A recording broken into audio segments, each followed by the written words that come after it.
Praise the Lord. கர்த்தருடைய நாமம் மகிமைப்படுவதாக.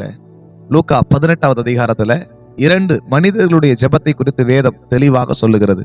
பரிசேயன் மற்றும் ஆயக்காரன். ஆயக்காரனுடைய ஜெபத்தை ஆண்டவர் கேட்டு ஆண்டவர் சொல்லுகிறார், அவன் அல்ல, இவனே நீதிமானாக்கப்பட்டவனாய் தன் வீட்டுக்கு திரும்பி போனான். ஆயக்காரனுடைய ஜெபத்தை ஆண்டவர் கேட்டதற்கு என்ன காரணம்? அதை குறித்து நாம் பார்க்க போகிறோம். முதலாவதாக, அவன் தேவனுடைய ஆலயத்தை குறித்த பயபக்தி உள்ளவனாயிருந்தான். நீங்கள் 13வது வசனத்தை நீங்கள் வாசிப்பீர்களானால் வசனம் சொல்லுகிறது, அவன் தூரத்திலே நின்றான். ஆலயத்துக்குள் வருவதற்கு அவனுக்குள்ளே ஒரு பயங்கரமான ஒரு நெருடல், பயம். ஏனென்றால், நான் ஒரு பாவி, நான் எப்படி ஆலயத்துக்குள் போக முடியும்? இன்னைக்கு நிறைய நேரத்துல நாம் தேவனுடைய ஆலயத்தை குறித்த பயம் இல்லாமல் இருக்கிறோம். என்னை கேட்டுக்கொண்டிருக்கிற அன்பு தேவனுடைய பிள்ளைகளே, தேவனுடைய ஆலயம் தேவன் வாசம் பண்ணுகிற இடமாக இருக்கிறது. நாம் எல்லோரும் கூடுகிற இடத்தில் தேவன் வருகிறார்.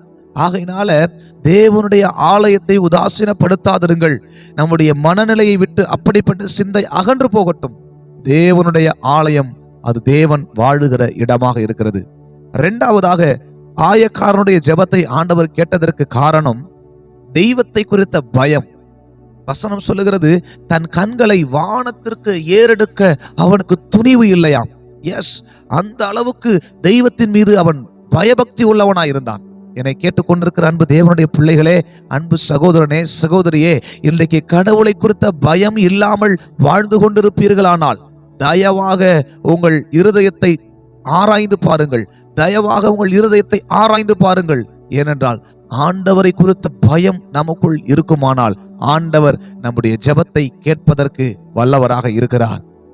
மூன்றாவதாக, தேவனிடத்தில் எப்படி ஜெபிக்க வேண்டும் என்கிற ஞானம் உள்ளவராயிருந்தார். தன் மார்பிலே அடித்துக்கொண்டு தன்னுடைய பாவத்துக்காக தான் செய்த தவறை உணர்ந்து தன் மார்பிலே அடித்துக்கொண்டு, தேவனே என் மேல் கிருபையாயிரும் என்று ஜெபித்தாராம்.